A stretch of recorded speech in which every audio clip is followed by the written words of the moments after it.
नमस्कार दोस्तों।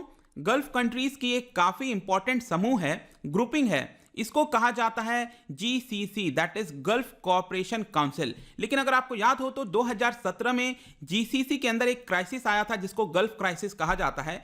बेसिकली जितने भी मेंबर्स थे कतर को छोड़ के गल्फ कोऑपरेशन काउंसिल के अंदर, वो कतर से नाखुश थे। स्पेशली सऊदी अरब काफी ज्यादा नाखुश था कतर के साथ जो उसके द्वारा स्टेप्स लिए जा रहे थे। तो फाइनली यहां पर क्या हुआ कि जो बाकी के देश हैं वो इग्नोर करने लग गए कतर को। कई सारे रेस्ट्रिक्शंस लगा दिए गए कतर के ऊपर, लेकिन कतर को कई सारी प्रॉब्लम्स फेस करनी पड़ गई। तो इसके बारे में मैं आपको बताऊंगा कि आखिरकार यहां पर रिजॉल्व क्यों करने की कोशिश की जा रही है कतर के साथ, यूएस का क्या रोल है, सब कुछ जानेंगे। लेकिन इसके पहले ये जो गल्फ कोऑपरेशन काउंसिल है, इनके मेंबर्स कौन कौन से हैं, ये इसकी एग्जैक्ट लोकेशन कहां पर है, वो मैं आपको अच्छे से मैप में दिखा देता हूं। लेट मी टेल यू कि इसके ऊपर एक क्वेश्चन भी आया था यूपीएससी प्रीलिम्स के अंदर। तो यहां पर भारत से हमें जूम आउट करना पड़ेगा और यहां पर आप देख सकते हो वेस्टर्न साइड में यहां पर ये गल्फ कंट्रीज हैं। गल्फ कोऑपरेशन काउंसिल के अंदर दोस्तों टोटल 6 कंट्रीज आते हैं, ध्यान रखिएगा 6 मेंबर्स आते हैं। इसकी जो हेडक्वार्टर है वो है आपका रियाद के अंदर। तो ऑब्वियस सी बात है सऊदी अरब तो इसका पार्ट ही है, एक तरह से सऊदी अरब का ही दबदबा है आप कह सकते हो गल्फ कोऑपरेशन काउंसिल में। इसके नदर्न साइड में आप देखोगे तो ये है आपका कुवैत, कुवैत भी इसका पार्ट है। तो दूसरा ये देश हो गया। ध्यान रखिएगा यहां पर एक लोकेशन मैं आपको बता देता हूं कि ये जो इराक है ये भी यहां पर इसकी जो मरीन बाउंड्री है वो शेयर करता है पर्शियन गल्फ के साथ। ध्यान रखिएगा बहुत ही छोटा सा ये जो पार्ट है ये है आपका इराक का, तो इराक का भी बाउंड्री शेयर करता है, ध्यान रखना है आपको। बाकी पर्शियन गल्फ में आप देख सकते हो 2 और देश हैं, एक आपका आइलैंड नेशन है जैसे कि आप देख पाओगे बहरीन, ये तीसरा देश हो गया। चौथा है कतर जिसकी राजधानी है दोहा, ध्यान रखिएगा। तो ये आपका 4 देश हो गए। इसके अलावा 5वां देश है दोस्तों that is UAE, United Arab Emirates. आपको पता है कि टोटल इसके अंदर 7 एमिरेट्स आते हैं, दुबई, अबू धाबी, तो सब मिलाकर यहां पर यूएई बन जाता है। तो ये 5वां देश हो गया। और छठा है दोस्तों ये है आपका ओमान जिसकी राजधानी मस्कट है, आप यहां पर देख सकते हो। तो ये 6 देश मिलकर दोस्तों बनते हैं गल्फ कोऑपरेशन काउंसिल। तो फाइनली अब इसको लेकर रिजॉल्व करने की कोशिश की जा रही है कतर के द्वारा, स्पेशली यूएस के द्वारा। यहां पर आपको कई प्रकार के आर्टिकल्स देखने को मिलेंगे। Qatar signals progress to resolve gulf crisis. एक और आप देख सकते हो मिडिल ईस्ट मॉनिटर का यहां पर आर्टिकल है that is breakthrough to resolve gulf crisis, UAE remains hesitant. तो यहां पर हर एक चीज को हम डिटेल में देखेंगे, ये क्राइसिस क्या था, तो काफी कुछ जानने को है। चलिए आगे बढ़ते हैं। मैं हूं अंकित अग्रवाल और अपडेट के लिए आप मुझे फॉलो कर सकते हैं इंस्टाग्राम, फेसबुक और ट्विटर पर। मेरे लेक्चर की हर पीडीएफ आपको फेसबुक पर तो मिलेगी, प्लस साथ में आप मेरा टेलीग्राम चैनल ज्वाइन कर सकते हैं by searching Ankit Agarwal official. और अगर आप यूपीएससी की तैयारी कर रहे हैं तो आपके लिए सुनहरा मौका है स्टडी IQ लैब के लिए स्मार्ट कोर्सेज, जिसके थ्रू आप अपनी प्रिपरेशन और भी ज्यादा अच्छे तरीके से कर सकते हैं। तो सबसे पहले देखते हैं दोस्तों यहां पर क्या हुआ है। तो रिसेंटली क्या हुआ है कि जो कतर के फॉरेन मिनिस्टर है, इनका नाम आप यहां पर देख सकते हो, शेख मोहम्मद बिन अब्दुल रहमान अल थनी। तो इन्होंने यहां पर बयान दिया है कि कुछ यहां पर मूवमेंट हुआ है related to resolving the gulf crisis. तो मैं इसके ऊपर वापस आऊंगा, उसके पहले जल्दी से एक बार देख लेते हैं कि 2017 में हुआ क्या था।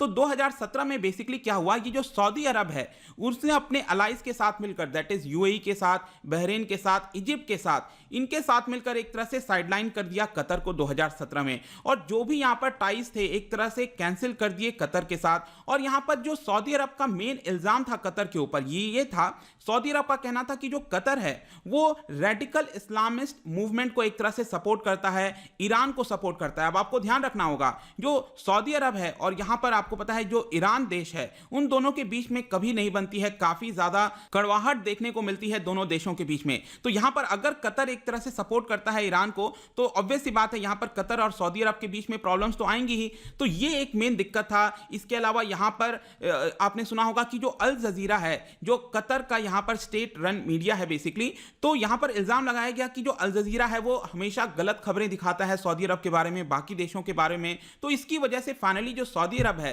उसने अपना जो टाइज है एक तरह से कतर के साथ 2017 में कट कर दिया। बाकी आप गल्फ कोऑपरेशन काउंसिल याद रखिएगा दोस्तों, इसको 1981 में एस्टैब्लिश किया गया था और ये इसका जो मेन काम है वो ये था सोशो इकोनॉमिक, सिक्योरिटी और कल्चरल कोऑपरेशन के ऊपर ध्यान देना। अब ये क्राइसिस होने की वजह से अब आप देखिए क्या प्रॉब्लम होती है कि ये जो जितने भी देश हैं वो एक साथ आ गए। अब इन सभी देशों ने यहां पर क्या किया कि उनके देश के अंदर जो कतर से आए हुए लोग थे जो रह रहे थे उनको यहां पर हटाना स्टार्ट कर दिया। They subsequently forced out Qataris residing in their countries. उसके बाद यहां पर जितने भी अपने एयर स्पेस हैं, मतलब कि आप जो देख रहे हो कि कतर पहले क्या होता था कि एयर स्पेस यूज करता था दूसरे जगह जाने के लिए, अपने फ्लाइट्स को ले जाने के लिए सऊदी अरब का यूज करता था, कुवैत का यूज करता था, यूएई का यूज यूज करता था।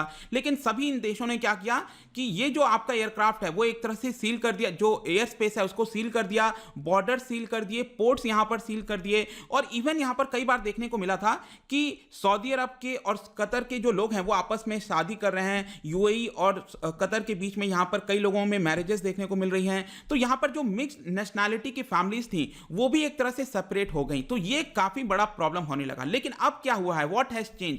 तो जैसा कि मैं आपको बता रहा था, जो फॉरेन मिनिस्टर हैं ये शेख मोहम्मद, उन्होंने यहां पर कहा है कि एक साल पहले हमने कुछ प्रोग्रेस हासिल किया था, लेकिन अब उसके बाद ये पूरा प्रोग्रेस स्लो हो गया। लेकिन वापस से ये जो प्रोग्रेस है गल्फ क्राइसिस को मिटाने के लिए कुछ मूवमेंट वापस से आई हैं और ऐसा आशा करते हैं कि जल्दी ये खत्म हो जाएगा। अब ये सारी चीजें देखिए दोस्तों कहां पर बोली जा रही थी, इटली की राजधानी रोम के अंदर। वहां पर एक मेडिटेरेनियन डायलॉग फोरम कंडक्ट कराया जा रहा था, वहां पर ये फॉरेन मिनिस्टर ने ऐसा बयान दिया है। अब ये इतना इंपॉर्टेंट क्यों हो जाता है दोस्तों, क्योंकि आपको ध्यान रखना है कि जो डोनाल्ड ट्रंप के सन इन लॉ हैं और even he is the senior adviser, तो यहां पर इनका नाम है जेरेड कुशनर, तो ये भी इसके अंदर शामिल हुए थे इस पूरे फोरम के अंदर। और ऐसा बताया जा रहा है कि ये उनके लिए लास्ट चांस था, क्योंकि आपको पता होगा जो ट्रंप एडमिनिस्ट्रेशन है वो चुनाव हार चुकी है और जो बाइडन आने वाले हैं। तो इनका एक हमेशा से मकसद रहा है कि जो गल्फ का क्राइसिस है उसको यहां पर किसी प्रकार से खत्म किया जाए, और हो सकता है कि ये लास्ट चांस था डिप्लोमेटिकली किसी प्रकार से जो गल्फ क्राइसिस है उसको एंड किया जाए। लेट्स सी कि क्या अगले एक वीक के अंदर ऐसी खबरें आती हैं। अगर होता है तो अगेन डोनाल्ड ट्रंप के लिए एक अच्छी खबर होगी जाने से पहले। और यहां पर इवन मैं आपको बता दूं कि जो कतर है वो इतना ज्यादा फोर्स क्यों कर रहा है, क्योंकि यहां पर मैंने भी आपको बताया था कि जो एयर स्पेस क्लोज किया गया है बाकी देशों के द्वारा, इसकी वजह से क्या होता है कि जो कतर है वो सऊदी अरब से नहीं जा सकता, कुवैत से नहीं जा सकता, तो उसको ईरान के थ्रू यहां पर रूट लेना होता है। तो ईरान की वजह से यहां पर ईरान का एयर स्पेस यूज करना पड़ता है कतर को। इसकी वजह से बताया जाता है कि हर साल करीब $100 मिलियन एक्स्ट्रा पेमेंट करना होता है कतर को ईरान से फ्लाई करने के लिए। तो इसकी वजह से एक काफी बड़ा जो फाइनेंशियल प्रॉब्लम है वो कतर को फेस करना पड़ रहा है। इनफैक्ट यहां पर जो यूएस के नेशनल सिक्योरिटी एडवाइजर हैं, उन्होंने एक महीने पहले ही नवंबर के महीने में उन्होंने ये बोला था कि हम कोशिश कर रहे हैं कि किसी प्रकार से जो कतर की प्लेन्स हैं वो सऊदी अरब से एक एयर ब्रिज के थ्रू यहां पर अलाउ की जाए। मतलब कि एक एयर ब्रिज क्या होता है, बेसिकली यहां पर एक पर्टिकुलर आपका जो वे है वो दे दिया जाएगा कतर को कि आप अपनी फ्लाइट्स को इसी पर्टिकुलर वे में ले जा सकते हो, ला सकते हो। तो ऐसी कोशिश की जा रही है, ऐसा पिछले महीने भी बोला गया था। और इसीलिए बार बार अनुमान लगाया जा रहा है कि कतर का ये जो क्राइसिस है गल्फ क्राइसिस, ये यहां पर एंड हो सकता है। बाकी यहां पर कतर क्या रिटर्न में देगा, क्योंकि ऑब्वियस सी बात है, ऐसा तो है नहीं कि सिर्फ सऊदी अरब अलाउ कर देगा। यहां पर सऊदी अरब को क्या मिल सकता है, तो देखिए जो मेन प्रॉब्लम है सऊदी अरब की कि यहां पर लगातार कतर के द्वारा क्रिटिसाइज किया जाता था, उनकी मीडिया के द्वारा, स्पेशली जो अल जजीरा है, तो अपनी जो कवरेज है, टोन है, उसको कहीं ना कहीं कम कर सकता है अल जजीरा।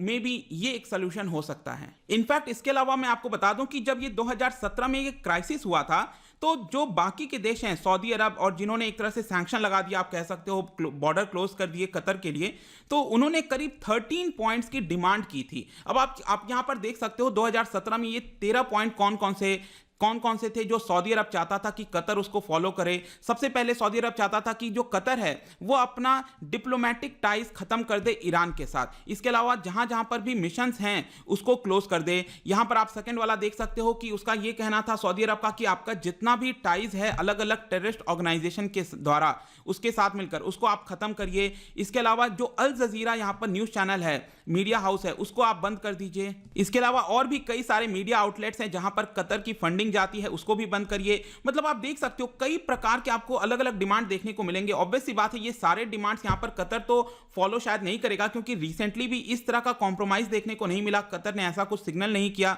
कि ये जो कॉम्प्रोमाइज है, ये जो डिमांड है उसके ऊपर कोई कॉम्प्रोमाइज करेगा। तो ये काफी सख्त एक तरह से आप कह सकते हो निर्देश दिए गए थे 13 पॉइंट्स का। लेट्स सी कि इसके ऊपर क्या होता है। लेकिन सऊदी अरब की तरफ से क्या बयान आया आप यहां पर देख सकते हो। सऊदी अरब ने यहां पर अभी ये जो पूरा फोरम चल रहा था, उन्होंने बोला है कि gulf crisis could and with in 24 hours, 24 घंटे में खत्म हो सकता है अगर यहां पर जो कतर है वो ये सभी डिमांड को एक तरह से मान ले। ऑब्वियस सी बात है ये सभी डिमांड तो नहीं मानेगा, लेकिन पिछली बार जब इस तरह की कोशिश की गई थी तो ये इतना सफल नहीं रहा था। लेकिन अब ऐसा माना जा रहा है, जैसा मैंने आपको बताया, कि यूएस के जो सन इन लॉ हैं उन्होंने मिलकर, बाकी के जो देश हैं वो इस तरह के मिलकर जो पूरा क्राइसिस है उसको एंड करने की कोशिश कर रहे हैं। बट आई होप कि इस वीडियो के थ्रू अभी जो प्रेजेंट कॉन्टेक्स्ट चल रहा है इस समय वो आपको बैकग्राउंड के साथ सब कुछ समझ में आ गया होगा। जाने से पहले यहां पर मेरा आपके लिए क्वेश्चन है, गल्फ कॉर्पोरेशन काउंसिल और भारत के बीच का जो रिलेशन है उसके ऊपर मैंने ये क्वेश्चन बनाया है। क्या आप मुझे बता सकते हो इसके बारे में? इसका जो राइट आंसर है मैं अपने इंस्टाग्राम पर तो डालूंगा ही,